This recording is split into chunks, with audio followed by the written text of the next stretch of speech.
Good morning, everyone. We are here discussing chapter 2 classification, biological classification, and now we are going to see the images of blue-green algae. These are blue-green algae are the members of what? They are members of Monera. ठीक है, तो Monera के members हैं, ये हमें देखने हैं. Archie bacteria भी हमने देखे, तो इनको भी हम देखेंगे. ब्लू ग्रीन एल्गीज इस तरह से दिखती हैं, एल्गी की तरह ही होती हैं. और इनका सेल का डायग्राम, अगर ब्लू ग्रीन एल्गी सेल्स हम देख सकें, साइनोबैक्टीरिया के सेल्स, इनको दूसरा नाम साइनोबैक्टीरिया भी होता है. ठीक है, ग्रीन कलर के ही बैक्टीरियाज हैं, पिगमेंट्स हैं. इनका अंदर का स्ट्रक्चर भी ऐसा ही होगा, क्लोरोप्लास्ट होगा, पर न्यूक्लियस की जगह न्यूक्लियोइड होगा. डीएनए होगा फ्रीली, क्योंकि प्रोकैरियोट है, दे आर प्रोकैरियोट. ठीक है, ब्लू ग्रीन एल्गीज बैक्टीरिया का ही एक एग्जांपल है. चेन्स के फॉर्म में भी हमें मिल सकती है. ये नोस्टॉक और एनाबिना जो हमारी बुक में भी है, ऐसे बिग बिग सेल्स बीच बीच में होते हैं जो हेटेरोसिस्ट कहलाते हैं, जो नाइट्रोजन फिक्स करते हैं. They are helpful in nitrogen fixing. Is it clear?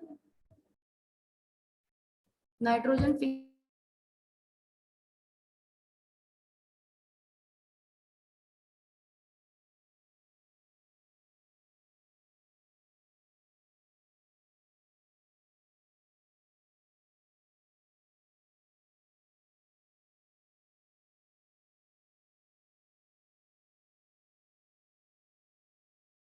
Can you see this blue green algaes image? ये फिलामेंटस बन गई हैं.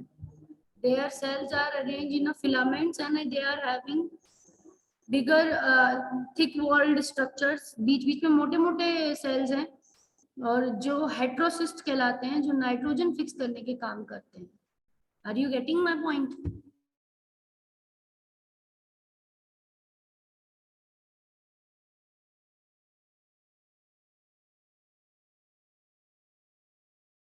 Are you getting my point? Blue green algaes का आपने डायग्राम देख लिया? Yes ma'am.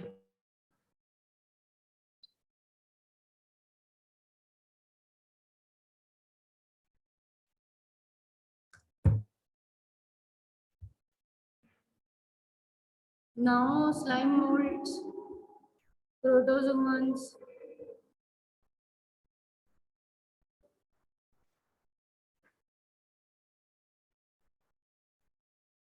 euglenoids, dinoflagellates, chrysophytes, ये हम सब देख चुके. ठीक है, प्रोटोस्टो के मेंबर्स देख चुके. एक डायग्राम और देखते हैं अभी, एक और डायग्राम.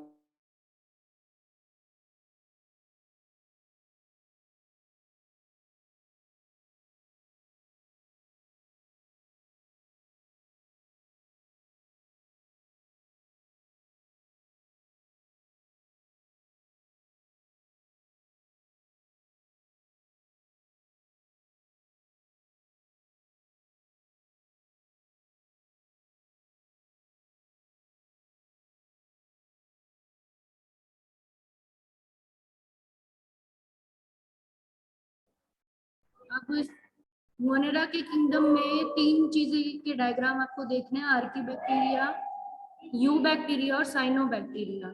तो साइनोबैक्टीरिया ने ब्लू ग्रीन एल्गे आपने देख लिया, आर्कीबैक्टीरिया आपने देख लिया. नाउ यू बैक्टीरिया का डायग्राम जो नॉर्मल एक प्रोकैरियोट्स की तरह ही होगा.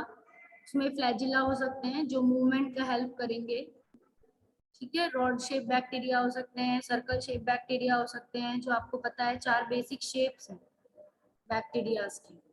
Is it clear? Yes ma'am.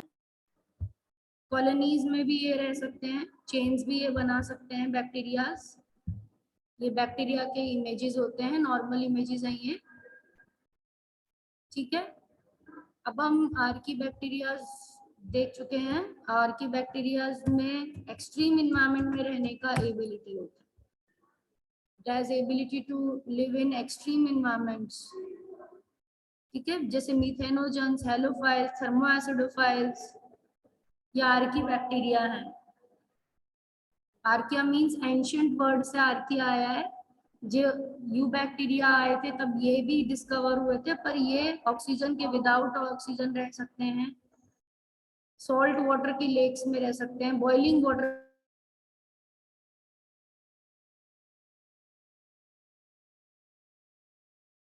Cell walls में लिपिड्स ज्यादा होते हैं, ये एक्सट्रीम इन्वायरमेंट में रहते हैं। और आर्किया वर्ड एंशियंट वर्ड से लिया गया है, ये एक्सट्रीम इन्वायरमेंट में रहने वाले बैक्टीरिया हैं।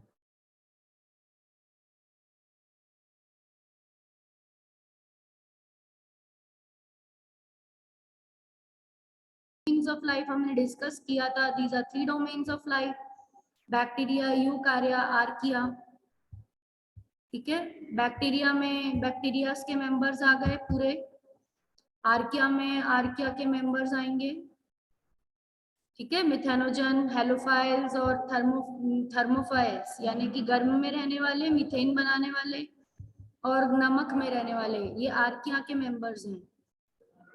बैक्टीरिया में gram positive bacteria, gram negative bacteria, blue green algae, chloroplast, mitochondria, ये सब आ गए। यूकैरिया में ये सब ऑर्गेनिज्म आ गए, माइक्रोस्पोरा, यूरिनोइड्स।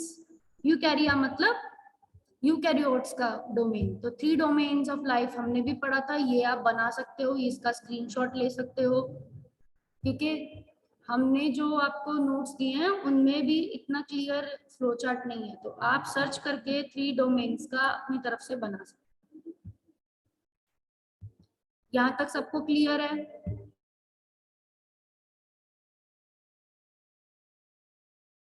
Everyone is clear with this things?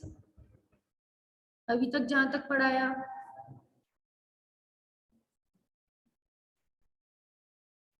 Is it clear?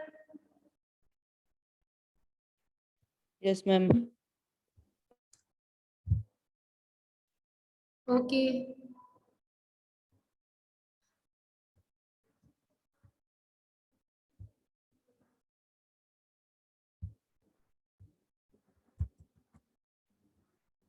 तो 2 मेंबर्स, 2 किंगडम्स आपको पूरी तरह से सही से आ चुके हैं। Monera kingdom, kingdom protista. अब कोई ऐसा बच्चा तो नहीं है जिसको इन दोनों किंगडम से कोई प्रॉब्लम हो?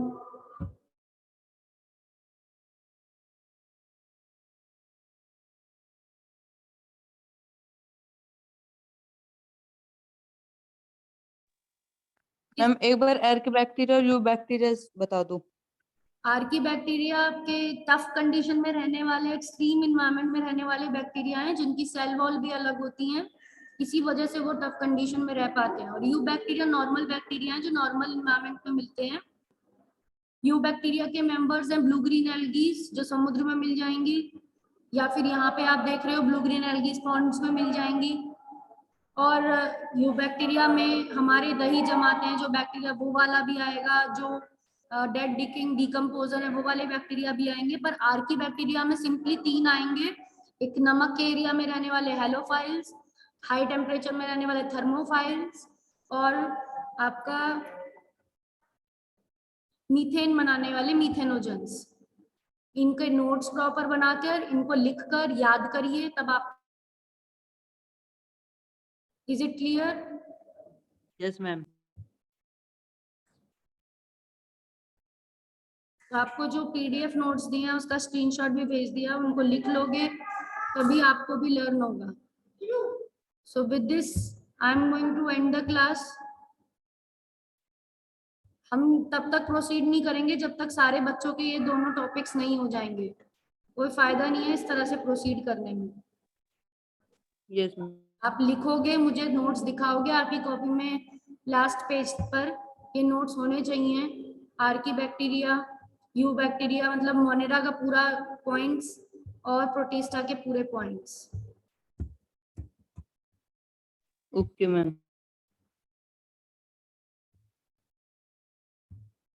तभी हम देखेंगे कि हाँ आप लोग रेडी हो, आपको फंगस पढ़ा देंगे तब। बहुत बार रिवाइज हो चुका अभी है किंगडम प्रोटिस्टा और किंगडम मोनेरा, तो इसको पूरा आप कर लीजिए। ठीक है, किंगडम मोनेरा आर्की और यू बैक्टीरिया में बटा हुआ है। 3 उसमें आर्की बैक्टीरिया वाले मेंबर्स हैं, हेलोफाइल्स जो सॉल्ट में रहते हैं, थर्मोएसिडोफाइल जो हॉट स्प्रिंग में रहते हैं, मिथेनोजन जो मार्श या किसी और एनिमल के इंटेस्टाइन्स में रहते हैं, फोटोसिंथेटिक जैसे कि ब्लू ग्रीन एल्गी हैं, एनोबिना नॉस्टॉक, एल्गल ब्लूम भी ये कर सकते हैं, जैसे अभी इमेज दिखाया था पॉन्ड में ग्रीन ग्रीन पानी हो रहा था, यानी कि उसके अंदर ब्लू ग्रीन एल्गी है। और इनके न्यूट्रिशन या ऑटोट्रॉफिक भी हो सकते हैं, अगर इनमें ग्रीन पिगमेंट्स हेटरोट्रॉफिक हो सकते हैं जैसे डीकम्पोजर्स, कीमोसिंथेटिक हो सकते हैं जैसे कि जब भी केमिकल से डायरेक्ट न्यूट्रिशन ले रहे हैं, ये रहे कीमोसिंथेटिक ऑटोट्रॉफ्स। ये पॉइंट्स पूरे लिखने हैं, कीमोसिंथेटिक ऑटोट्रॉफ्स का पॉइंट, हेटरोट्रॉफ बैक्टीरिया का पॉइंट, माइकोप्लाज्मा का पॉइंट। ऐसे बैक्टीरिया जिनकी complete lacking of cell wall होती है तो उनको अभी आपको लिखना है। Is it clear? Yes ma'am. ये लिखकर अपने नोट्स पूरे कर कर दिखाना है, तब आपका फंगस शुरू होगा।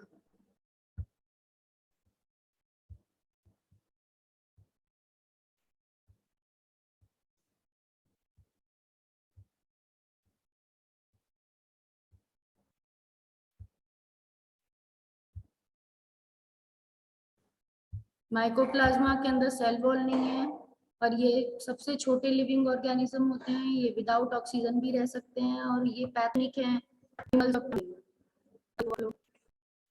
और ये लूमिया लाइक आते हैं सेल वॉल, इस तरह से अजीब से शेप के बैक्टीरियाज रहते हैं। ये एंटीबायोटिक से रेजिस्टेंट होते हैं, तभी बीमारियां के प्लांट में भी बीमारियां करती है। क्लियर? Yes ma'am. तो प्रोकैरियोटिक तो है ही, सॉल्युबल आरएनए है, राइबोसोम्स हैं, इस तरह का इनका स्ट्रक्चर होता है माइकोप्लाज्मा का। चाहे तो आप इसको सर्च कर सकते हो, डायग्राम बनाओगे तो आपको ज्यादा याद रहेंगे फीचर्स कि सेल वॉल नहीं है, ट्रिपल मेम्ब्रेन है और प्रोकैरियोटिक सेल है। एक बार डायग्राम क्या बनाया आपको उसके फीचर याद हो गए। समझ रहे हो डायग्राम क्यों जरूरी है? तो डायग्राम बना के याद करेगा वो कभी नहीं भूलता। Now I am ending the class क्योंकि हमने मोनेरा भी दोबारा से रीडिस्कस कर लिया। मैम हाँ मैम जो हमें नोट्स बनाना है, जो आपने पीडीएफ भेजा है वही उतार दे सारा, या फिर उसमें से भी मेन मेन लाइन लिखनी है? उसको उतारना है और एनसीईआरटी से इमेज लेनी है, गूगल से भी इमेजेस लेनी है, उनको थोड़ा सा बेटर करके तब बनाने नोट्स। Okay ma'am. ठीक है, सिर्फ वही नोट्स नहीं होंगे, आप उसमें ऐड भी करोगे, एनसीईआरटी से भी इमेजेस ऐड करोगे, गूगल से भी, और फिर उन्हें अच्छा बनाओगे। Yes ma'am.